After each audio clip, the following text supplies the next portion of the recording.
Hey guys, I hope everyone had a nice weekend.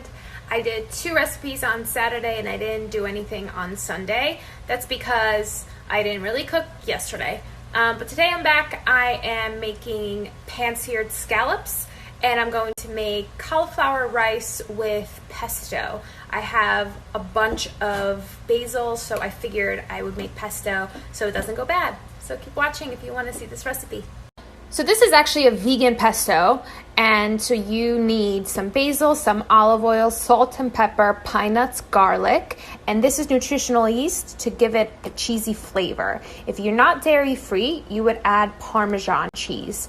But this recipe is delicious, and I'm telling you, people that are not dairy free can't tell the difference. Sometimes I don't even add this. You don't really need it. It's just all about the seasoning and the olive oil and the basil. As long as you get good flavorful basil, you're good to go. And then I also want to say that pine nuts are the best for pesto, but you can also use walnuts. And I think maybe another nut. I've used walnuts or pine nuts before, so I can tell you for sure that they both work.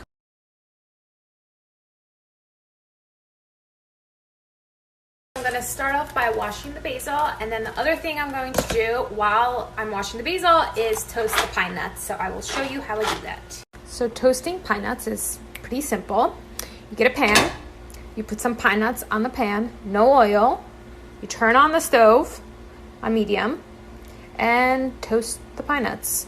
They're going to become like toasty color, like brownish color, and usually you know when it's done, when it's a little fragrant. Just keep an eye out and keep moving because they might burn and you don't want them to burn, and pine nuts are expensive, so yeah, we don't want that. All right, so they're slightly brown and I'm just going to add that straight into, I'm using my Vitamix and the basil's in there already. All right, so I'm filming with hands-free. So as I said, this is my Vitamix. You can use your food processor. I have 2. I have that small one that you guys have seen and the bigger one that I used the other day. Whatever works. But I'm making a big batch, so the Vitamix is fine. If it was a small batch, then the blades wouldn't mix everything and it's a whole mess. So I added the basil, I added the toasted pine nuts, then I'm going to add the garlic. I like to squeeze the garlic in. That way I know that there are equal amounts of garlic distributed through the sauce. I'm going to add the salt and the pepper and the olive oil, and then finish off with the nutritional yeast. I forgot to tell you guys about one more ingredient. I like to do a pinch of red chili pepper flakes, just because I like a little bit of a heat in my pesto. And if you don't like it, you don't have to add it, but I do.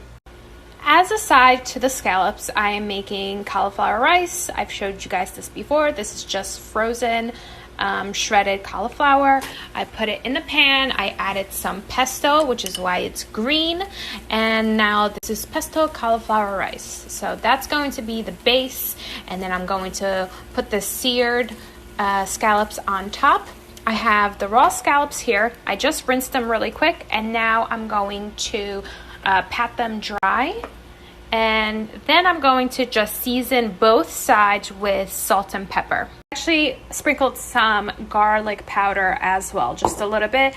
Now you just move it and just massage it into the scallop just so it's nicely distributed. So the cauliflower is done. I put it to the side with no fire on, and now I'm going to warm this pan. It's on medium. I'm going to drizzle some grapeseed oil and wait until this gets sizzling hot. Okay, so I think the pan is ready. I'm gonna put the scallops on top. Don't put them too close together so they're not crowded. When you put them down, they should make a sizzling sound.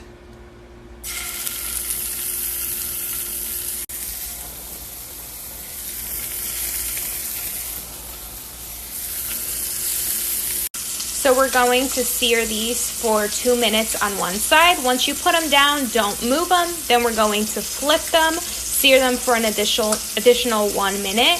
When we flip them, we're going to add some butter and baste it with the butter. So I flipped the scallops. You have to sear them for an additional 1 minute, depending on the size also, so it could be an additional 2 minutes. I added the butter. This is the vegan butter that I use, but you can use a regular butter. And I'm going to take a spoon and then just pour the butter on top of each scallop while they cook. Here are the scallops freshly off of the stove. Now I'm going to plate. So here is the finished product. We have the pesto cauliflower on the bottom, then the pan-seared scallops, which came out awesome, and a dollop of the fresh pesto on top. And I cut up some fresh cherry tomatoes just to give it some nice brightness and a little juicy fresh bite with the cooked scallops and the rice.